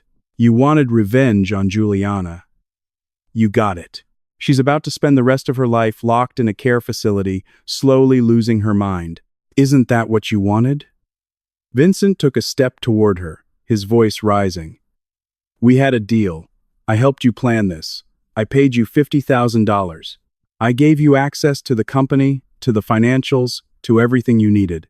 You don't get to cut me out now. Vincent's smile was cold, sharp as a blade. You helped me because you wanted to destroy her. The money was never really what mattered to you, was it? You wanted her to suffer. And she will. He gestured toward me, still slumped in the chair. You got exactly what you wanted, Stephanie. Be grateful. Stephanie's face darkened. You've done this before, haven't you? Brooks? Morrison? How many women have you? She stopped herself, but the words hung in the air. Vincent tilted his head slightly, his expression almost amused. Only the ones foolish enough to trust me. The room went silent. Veronica Caldwell looked like she was going to be sick. Harold sat perfectly still, his face pale. Stephanie stared at Vincent, and for the first time, I saw something crack in her composure. You told me we were just going to scare Nathan, make him disappear for a while, let Juliana think he was gone. You said he'd be safe. Vincent's smile faded. His eyes narrowed. You said he was staying somewhere comfortable, Stephanie continued, her voice getting louder. A hotel, maybe a rental property. But that's not true, is it? What room were you talking about, Vincent? What did you do? I watched her face carefully. The shock was real. The horror was real. Stephanie Barrett had wanted to destroy me. She'd helped Vincent poison me, manipulate me, set me up for conservatorship and financial ruin. But she hadn't known about the room. She hadn't known Nathan was locked in a soundproofed cell beneath Vincent's office, starving and terrified for 6 months. Vincent opened his mouth to respond. And that's when I stood up. The movement was smooth, deliberate, no trembling, no confusion.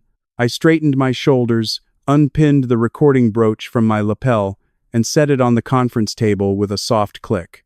But I'm not a fool, I said, my voice clear and steady. And I heard every word. The room froze. Vincent's face went white, his mouth opened, but no sound came out. Stephanie turned toward me, her eyes wide with shock. Juliana?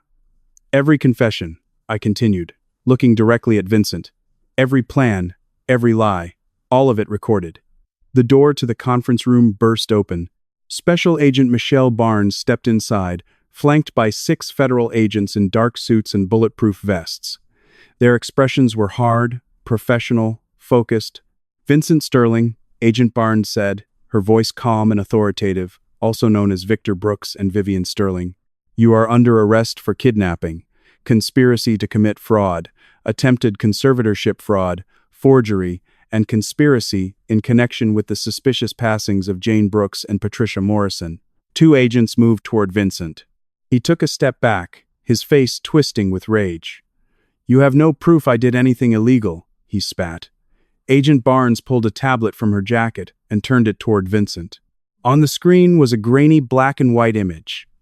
A small concrete room with a single bed, a mini refrigerator, and a young man curled up on the mattress. "Nathan, we have 6 months of surveillance footage from the hidden room in your office," Agent Barnes said. "We have the recorded confessions from the last 10 minutes, including your admission of involvement in previous cases. And we have testimony from your victim." Vincent's eyes flicked to the tablet, then back to Agent Barnes. For the first time, I saw fear in his face. One of the agents stepped forward with handcuffs. "Turn around, please." Vincent didn't move. "I want a lawyer. You'll get one." Agent Barnes nodded, and the agents took Vincent by the arms. He jerked away, but they held him firmly, turning him around and cuffing his wrists behind his back. Dr. Mitchell, or whoever he really was, tried to move toward the door. Another agent stepped in front of him, blocking his path. "Dr. Howard Mitchell," Agent Barnes said, turning toward him. "Or should I call you Alan Brennan? Impersonating a medical professional is a federal offense. You're also under arrest for conspiracy to commit fraud and aiding in the unlawful detention of Nathan Pierce." Alan's face crumpled. He didn't resist as the agents cuffed him. Stephanie stood frozen in the middle of the room, staring at me. Her face was ashen, her hands shaking. "Stephanie Barrett," Agent Barnes said. "You're under arrest for conspiracy to commit fraud and financial crimes related to this case." "Wait," Stephanie's voice cracked. "I didn't know about the room. I didn't know he was hurting Nathan. You thought you could destroy a woman's life and walk away clean," I said quietly. "You were wrong." An agent moved toward her with cuffs. Stephanie didn't fight. She just stared at me, her face hollow. 15 years, she whispered. "You took everything from me." "No," I said. "You gave it away." The agents led them toward the door, Vincent still struggling, Alan silent and defeated, Stephanie broken. Agent Barnes looked at me. "Miss Pierce, are you all right?" I nodded. I wasn't sure if it was true, but I nodded anyway. "There's one more thing," she said gently. She stepped aside, and the door opened again. Nathan walked into the conference room. Nathan stood in the doorway. He looked stronger than I'd seen him in months. His face was still pale, still hollowed by the weight he'd lost during those 6 months in captivity. But there was something different in his eyes now. Resolve, clarity, strength. He'd been through hell, and he'd survived. Vincent stared at him, as if he were seeing a ghost. His mouth opened slightly, but no sound came out. Nathan walked slowly into the conference room, his gaze fixed on Vincent. The FBI agent stepped aside to let him pass. "You told me I'd be in that room for 7 years, Nathan said, his voice steady.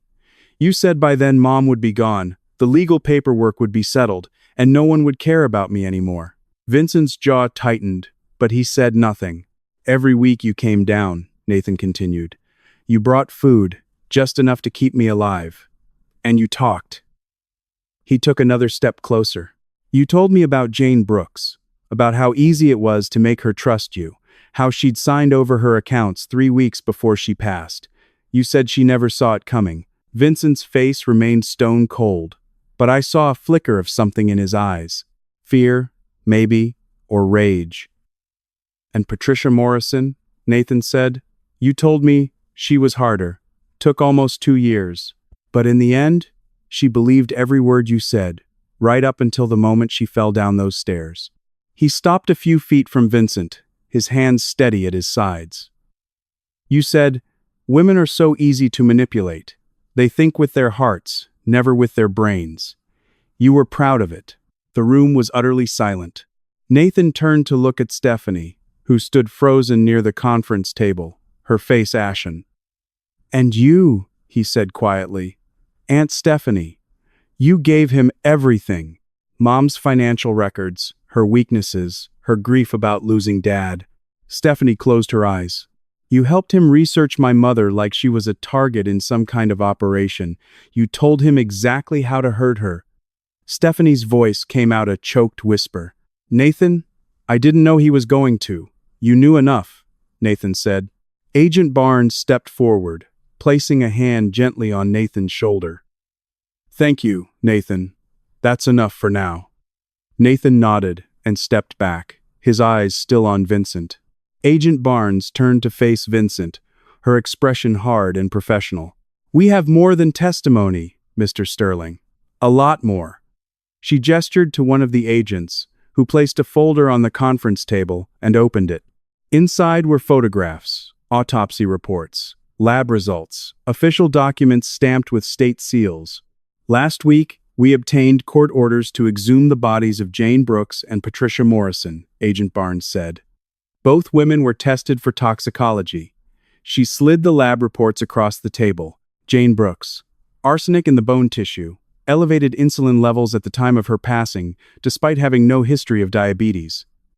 She slid another report forward. Patricia Morrison. Same thing. Arsenic, elevated insulin, no diabetes. Agent Barnes looked up at Vincent. You poisoned them slowly, over months. Arsenic in small doses, enough to weaken them, make them seem sick, but not enough to trigger immediate suspicion. And then, when the time was right, you finished it with an insulin overdose. It mimics natural causes. Heart failure, stroke. No one looks twice. Vincent's composure cracked, just slightly. His hands, cuffed behind his back, tightened into fists. But we looked twice, Agent Barnes continued, and we found exactly what we expected to find. She pulled out another document. This one older, the paper edges yellowed with age. We also investigated your family history, Mr. Sterling. Or should I say, Mr. Brennan? Vincent's eyes narrowed. Your mother, Roberta Brennan, passed away in 1998 when you were 15 years old. Sudden heart failure, according to the original report. You inherited $200,000 from her life insurance policy. Agent Barnes set the document on the table. We exhumed her, too. Same result. Arsenic in the bone tissue. The room went cold. You took your own mother's life when you were a teenager, Agent Barnes said, her voice quiet but cutting. And you've been doing it ever since. 26 years. I looked at Alan Brennan, who stood handcuffed between two agents, his face pale and hollow. And he helped you? I said, the pieces finally falling into place. Your brother. Agent Barnes nodded. Half-brother. Same mother, different father. Alan Brennan was 26 years old when Roberta Brennan passed. He'd been studying pre-med at the time, dropped out a year later. She looked at Alan. He taught you, didn't he? How to dose the poison, how to avoid detection, how to make it look natural. Alan said nothing. He just stared at the floor. Vincent finally spoke, his voice ice cold. You can't prove any of this.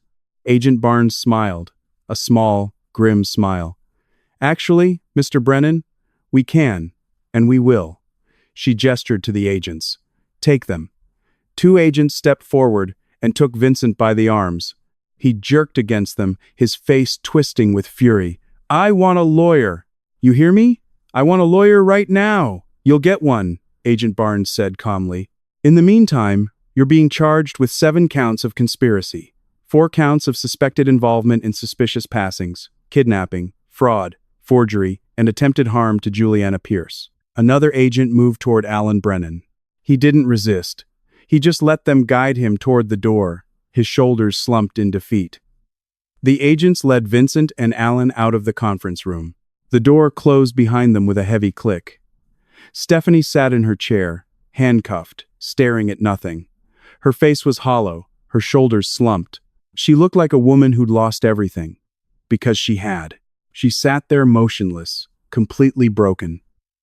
Before the FBI took Stephanie away, she asked to speak with me privately. Agent Barnes looked at me, her expression questioning. I nodded. 5 minutes, she said. Supervised. She gestured to 2 agents who positioned themselves near the door. Everyone else filed out. Veronica, Harold, the rest of the FBI team. Even Nathan left. though he squeezed my hand once before he went. The conference room fell quiet. Stephanie sat across from me, still handcuffed. Her face was pale, her eyes hollow. She looked like a woman who'd already been convicted, already sentenced, and was simply waiting for the execution. "You don't remember anything about Millennium Tower, do you?" she said quietly. I looked straight at her. "I remember. I stole your design. I erased your name from the presentation. I took credit for work that was yours." Stephanie's jaw tightened. "You destroyed my career before it even started. That project was my future. It was supposed to be my breakthrough." I nodded slowly. "I was wrong, Stephanie. I was ambitious and selfish, and I took something that didn't belong to me. But that was 15 years ago. We could have worked it out. We could have talked." Stephanie let out a bitter laugh. "Worked it out? What about John?" I froze. "I cared about him first, Juliana." Her voice cracked. "I asked him out in 2011. I told him I wanted to build a life with him. He said no. He said he cared about me, but not that way." She looked down at her cuffed hands. "6 months later, he started dating you." The room was silent except for the hum of the building's ventilation system. "I lost my career to you," Stephanie said. "I lost the man I wanted to you, and I stayed.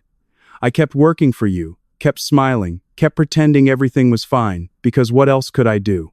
Her voice dropped to almost a whisper. "And then in 2019, John discovered I was embezzling from the company." My chest tightened. "I had gambling debts," Stephanie continued. "Bad ones. I'd been taking money from the accounts for almost 2 years, just enough to stay ahead of the people I owed. I thought I could pay it back before anyone noticed." She looked up at me. "But John noticed. He came to me in October of 2019 and told me he was going to report me to the board. He said he didn't want to, but he couldn't let me keep stealing from the company his father built. I was going to lose everything again. My heart was pounding so hard I could hear it in my ears. I contacted Vincent," Stephanie said, "online. I was desperate, looking for anyone who could help me disappear, start over, something. He found me on some forum. He said he could make the problem go away." She swallowed hard. "I thought he meant blackmail, threats. Maybe he'd scare John into keeping quiet. I don't know. I wasn't thinking clearly." Her voice broke. "I didn't know he was going to take John's life." I stood up so fast my chair scraped across the floor with a harsh screech. "What?" Stephanie looked up at me, her eyes red. "John didn't pass naturally, Juliana. Vincent posed as a nutritionist. September 2019. He came to the house when you were at work. He told John he was conducting a wellness study for men with heart conditions. He gave John supplements, vitamins, he called them." My hands were shaking. "It was digitalis," Stephanie said, "extract from foxglove. In patients with pre-existing heart conditions, it mimics a heart attack perfectly. No one questions it. John passed on November 14th, 2019. Cardiac arrest. The doctor said it was expected, given his condition. No one suspected anything." I couldn't breathe. The room was spinning. "I didn't know," Stephanie said, her voice barely audible. "I swear I didn't know until after. Vincent told me at the funeral. He pulled me aside, smiled, and said, 'Now you owe me.'" He closed her eyes. "That's when he told me the plan for you. He said he'd been watching you for months. He knew about your grief, your loneliness, your guilt over John. He said you'd be easy. He told me I'd help him, or he'd tell the police I'd hired him to take John's life. He had records, emails, messages I'd sent when I was panicking. He could make it look like I'd orchestrated the whole thing. So I helped him." I sank back into my chair, my legs unable to hold me up. Vincent had taken John's life. Not heart failure, not a tragic accident of genetics and bad luck. He'd been poisoned, slowly, deliberately. And Stephanie had been the one who'd brought Vincent into our lives. "I'm not asking for forgiveness," Stephanie said quietly. "I know there's nothing I can say that will make this right. I just wanted you to know why." I looked at her. This woman I'd worked with for 18 years. This woman I'd called a friend. This woman who'd stood beside me at John's memorial and told me she was sorry for my loss. "You had a right to be angry with me," I said, my voice hollow. "You had a right to hate me for what I did. But you didn't just want revenge, Stephanie. You helped take my husband's life. You helped imprison my son." I leaned forward, my eyes locked on hers. "You became something far worse than I ever was." Stephanie said nothing. There was nothing left to say. Agent Barnes opened the door. "Time's up." The two agents moved forward and helped Stephanie to her feet. She didn't resist. She didn't look at me again. They led her out of the conference room. The door closed. I sat alone at the long conference table, surrounded by empty chairs and the ghosts of everything I'd lost. John, the man I'd loved for 25 years, the man I'd built a life with, the man I'd mourned as a cruel twist of fate. He'd been taken from me, and I'd never known. January 2025. 2 months had passed since the raid at Columbia Center. I sat in the sentencing chamber of the King County Superior Court, the winter chill of Seattle matching the coldness in my heart. The courtroom was packed. Reporters filled the back rows, their cameras pointed at the defense table where Vincent sat in an orange jumpsuit, his hands cuffed in front of him.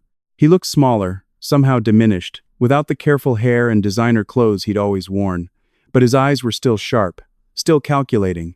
He'd changed his plea to guilty 3 weeks ago. His lawyers had negotiated a deal with the prosecution confessions to all charges in exchange for avoiding the possibility of execution. Vincent wanted to live. And he wanted something else, too. He wanted to be known. Over the past 3 months, the FBI had continued their investigation into Vincent's past. What they'd found was worse than anyone had expected. 7 victims. Not 4, not 5. 7. The prosecution had laid it all out in court over the last 2 days. I'd sat through every minute of it, listening as they detailed each case, each life Vincent had taken. Roberta Brennan, his mother, $1,998, arsenic, $200,000 in life insurance. Maria Torres, a widow he'd met in Reno, 1999, insulin overdose, $350,000. Diane Castellano, a real estate investor in Phoenix, 2005. Digitalis, Bashawen Mayuen. Ruth Holbrook, a retired surgeon in Scottsdale, 2011. Arsenic and insulin, $1.2 million. Jane Brooks, Las Vegas, 2015. Arsenic and insulin, Tisha R. Wan Mayuen. Patricia Morrison, Phoenix, 2019. Arsenic and insulin, $1.1 million. John Pierce, Seattle, 2019. Digitalis, $52 million if the plan had succeeded. 7 women and men. 7 lives erased over 26 years. The media had been relentless. They called him the Black Widower of Seattle. Cable news ran specials. True crime podcasts dissected every detail. Vincent's face was everywhere. And he loved it. I could see it in the way he sat in court, the way he listened to the testimony, the way he occasionally smiled when a particularly damning piece of evidence was presented. He wasn't ashamed. He was proud. This was his legacy, his story. The judge, a stern woman in her 60s named Margaret Thornton, sat behind the bench, her expression unreadable as she reviewed the sentencing documents. "Vincent Mark Brennan," Judge Thornton said, her voice echoing through the silent courtroom. "You have pleaded guilty to 7 counts of first-degree involvement in suspicious passings, 4 counts of fraud, 2 counts of kidnapping, and multiple counts of conspiracy. The court has reviewed your plea agreement and accepts it." She looked up, her gaze fixed on Vincent. "You are hereby sentenced to 7 consecutive life terms without the possibility of parole. You will serve your sentence at the Washington State Penitentiary." Vincent didn't react. He just sat there, his face blank. Judge Thornton turned to the next defendant. "Stephanie Ann Barrett, you have pleaded guilty to conspiracy in connection with the passing of John Pierce, conspiracy to commit fraud, and kidnapping. You are sentenced to 30 years in federal prison." Stephanie sat with her head bowed. She didn't look up. She didn't look at me. "Alan Joseph Brennan, you have pleaded guilty to impersonating a medical professional, conspiracy to commit fraud, conspiracy to administer harmful substances, and kidnapping. You are sentenced to 15 years in federal prison." Alan nodded slightly, as if he'd expected nothing less. The judge set down her papers. This court also notes that Detective Robert Hayes of the Seattle Police Department has been formally reprimanded for his inadequate investigation into the disappearance of Nathan Pierce. His failure to follow proper protocol allowed this conspiracy to continue for months longer than it should have. I glanced at Nathan, who sat beside me in the gallery. He'd given testimony earlier in the week, clear, powerful, unflinching. He'd told the court about the 6 months he'd spent in that concrete room, about Vincent's weekly visits, about the things Vincent had told him. He'd been stronger than I ever could have imagined. Judge Thornton looked out at the courtroom. This case represents one of the most calculated and prolonged criminal conspiracies this court has ever seen. The victims and their families deserve justice. Today, they have it. She struck her gavel once. Court is adjourned. The room erupted in noise. Reporters scrambling for the doors, lawyers gathering their files, bailiffs moving to escort the defendants out. But I stayed in my seat, watching as Vincent was led toward the side door. Our eyes met across the courtroom. His lips moved, forming words I couldn't hear over the noise, but I could read them. Asterisk. You really loved me, didn't you? Asterisk. I looked away.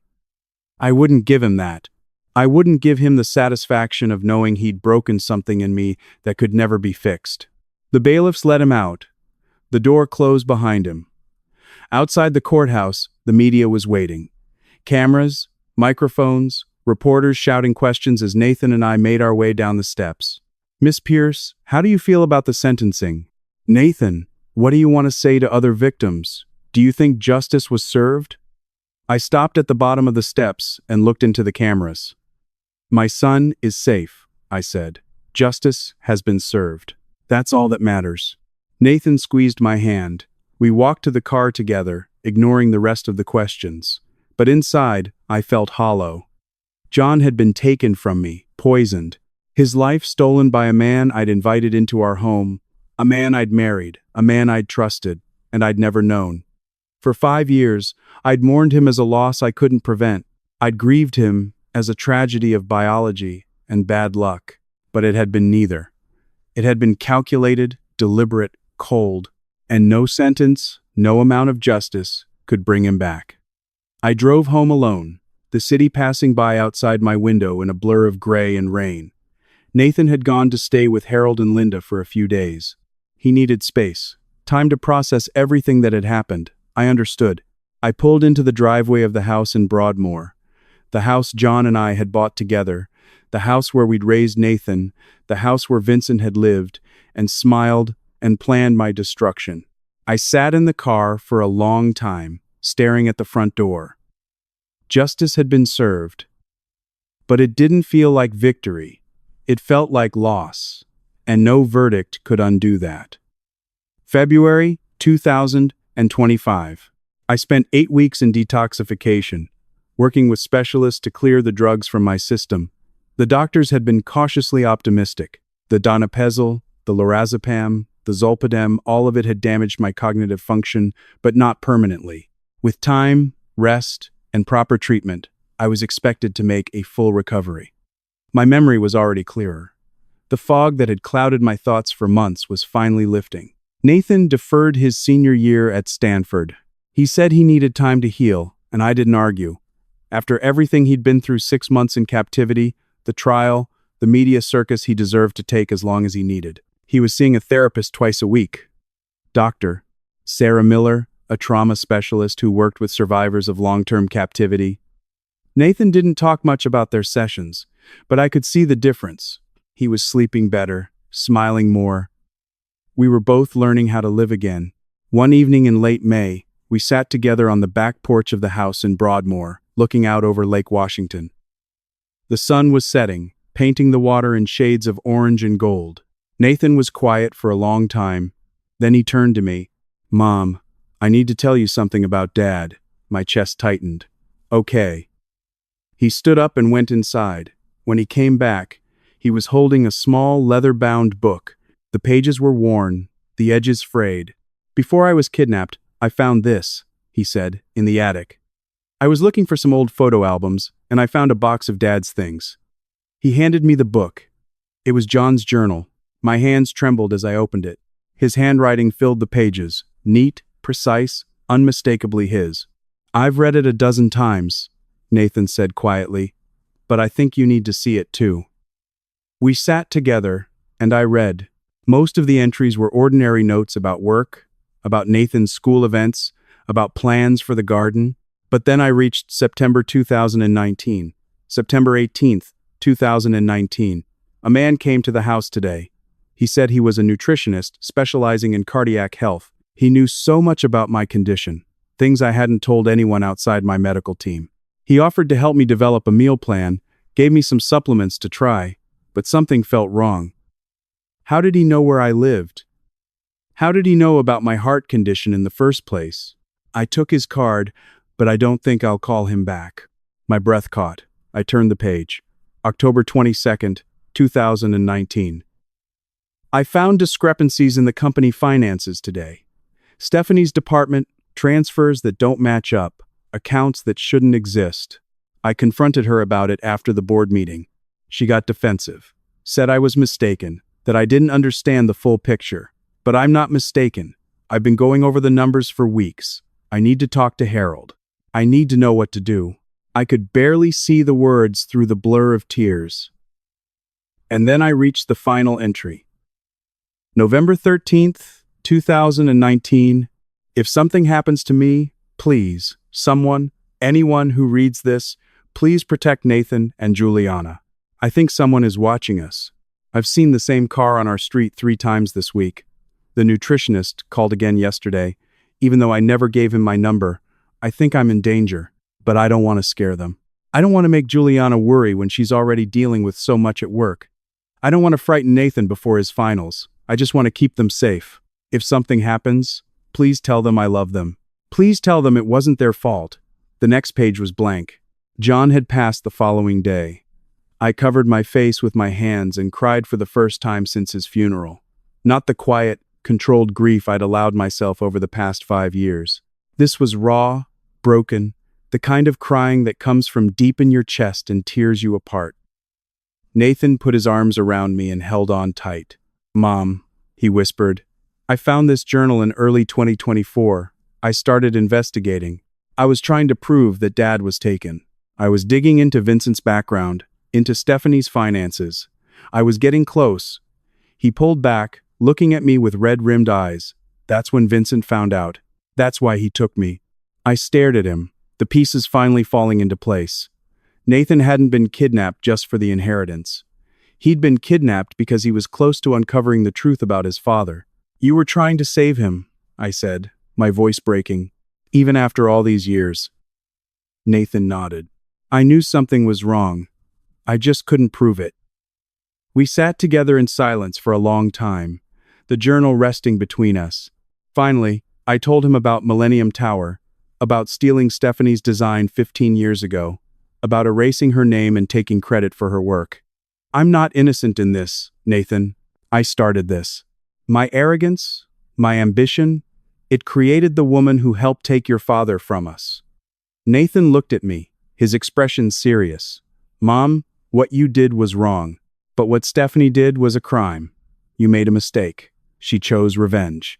There's a difference." Over the next few weeks, I wrote letters to Stephanie's ex-husband and children, apologizing for the role I'd played in her downfall, acknowledging that my actions 15 years ago had set her on a dark path. To the families of Vincent's other victims, Maria Torres, Diane Castellano, Ruth Holbrook, Jane Brooks, Patricia Morrison. I told them I was sorry. I told them their loved ones deserved justice. Most of them didn't reply. I understood. I also made another decision. I announced my resignation as CEO of Pierce Development. I hired Robert Thornton, 55 years old, 30 years of experience in sustainable architecture, a reputation for integrity and ethical leadership. He would take over the company's daily operations. I would remain as chairman of the board, but the work of running the company would belong to someone who wasn't tainted by this nightmare. Nathan and I sat on the porch again that evening, watching the sun set over the lake. "What do we do now?" he asked. I looked at him. "My son, my survivor, the strongest person I'd ever known. We honor your father," I said. "We do what he would have wanted. We help people." Nathan nodded, a small smile crossing his face. The John Pierce Foundation. Yes. We would build something good from all this pain. We would make sure John's legacy wasn't just a life taken too soon, but a life that continued to make a difference. It wouldn't bring him back, but it was a start. March 2025. Nathan came to me with a proposal. Mom, I want to turn Dad's legacy into something that helps people. We were sitting in the study, the late afternoon sun streaming through the windows. He had a folder full of notes, research, plans. What are you thinking? I asked. A foundation. The John Pierce Foundation. For people like us, people who were targeted, manipulated, hurt by the people they trusted most. Over the next month, we built it together. The John Pierce Foundation's mission was clear: to support victims of marriage fraud, hidden domestic violence, and financial abuse by partners. We focused on 5 areas: legal aid, free lawyers for victims who couldn't afford representation, private investigation services in partnership with Sharon Mitchell, therapy and counseling for survivors, safe housing for those escaping dangerous situations, and education programs to help people recognize the warning signs before it was too late. We donated $5 million as initial funding. Sharon Mitchell joined as Director of Investigations, bringing her expertise and her network of contacts. Harold Peterson handled the legal framework, pro bono. Robert Thornton, Pierce Development's new CEO, threw the company's support behind the foundation, providing resources and office space. And Nathan became the public face. He gave a TED Talk in October, The Room, 6 months in captivity, and How I Survived. Within 2 weeks, it had 8 million views. He was interviewed on CNN, NBC, and local news stations. He started a blog called Surviving the Unseen, where he wrote about hidden abuse, manipulation tactics, and recovery. Hundreds of people reached out. I think my wife is drugging me. My husband locks me in the house when he leaves. I'm being financially isolated. I don't have access to our accounts anymore. The foundation helped 47 people in the first 3 months alone. Veronica Caldwell donated 15% of her shares in Pierce Development to the foundation's endowment, ensuring it would have long-term stability. At the foundation's opening ceremony in November, a man approached Nathan. He was in his early 40s, nervous, clutching a folder of documents. Mr. Pierce, I read your blog. I think my wife is drugging me. Can you help? Nathan took his hand. Yes, we can help. I stood in the back of the room, watching my son turn pain into purpose. This was John's legacy. Not the money, not the company, this. 1 year after I'd pulled the pen from Vincent's desk, I stood at Lakeview Cemetery, in front of John's grave. White roses, his favorite, rested in my hands.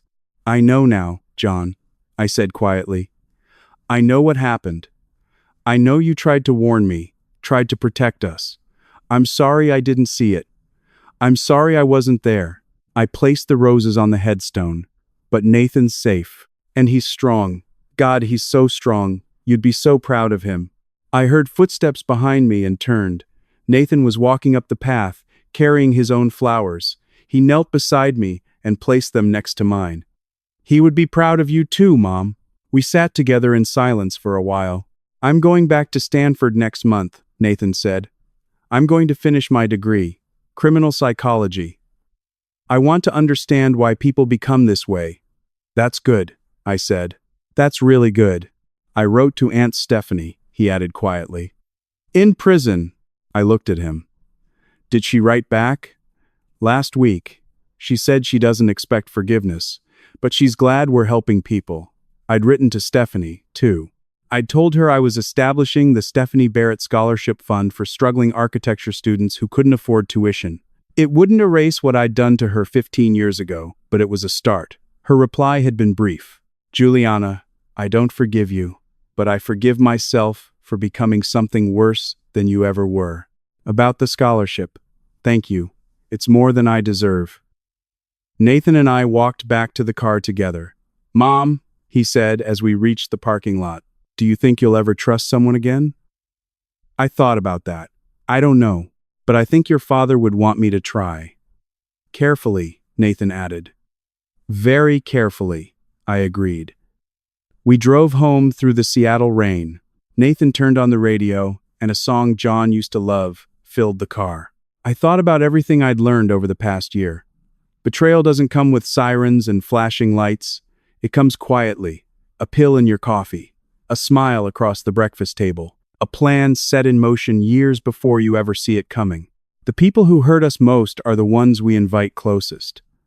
But survival isn't just about escaping the room they lock you in. It's about learning to trust again carefully, wisely, but still willing to try. It's just another kind of prison. At home, I walked into my study and stood at my desk. In a glass case, carefully preserved, was the Mont Blanc pen, Nathan's pen. The one I'd pulled from Vincent's desk a year ago. The key that had opened the wall. The key that had saved my son's life. It wasn't a reminder of what we'd lost. It was a reminder of what we'd found. Sometimes the key to the truth is hidden in plain sight, right there in front of us, disguised as something ordinary. We just have to be brave enough to pull it. I closed the study door behind me and walked downstairs where Nathan was making tea in the kitchen, humming the same song that had been on the radio. He looked up and smiled. Ready for dinner? Yeah, I said. I'm ready. We'd survived. We'd healed. We'd built something good from the wreckage. And now, finally, we were ready to begin the next chapter. If there's one thing this family story taught me, it's this. Trust isn't weakness, but blindness is. I invited a stranger into my home, into my life, into the space where my family story was written in love and memory. I didn't ask the right questions. I didn't see the warning signs. And because of that, my son spent 6 months in hell, and I nearly lost everything John had worked so hard to protect. Don't be like me. When someone enters your life, promising to heal your loneliness, promising to complete your family story, pause, ask questions, verify their past, trust, but verify. Stephanie wanted revenge for what I'd stolen from her 15 years ago. I understand her anger. But revenge became something darker when she partnered with a man who'd been taking lives for 26 years. She didn't just want to hurt me, she wanted to erase me. And that's when revenge crossed the line from justice to evil.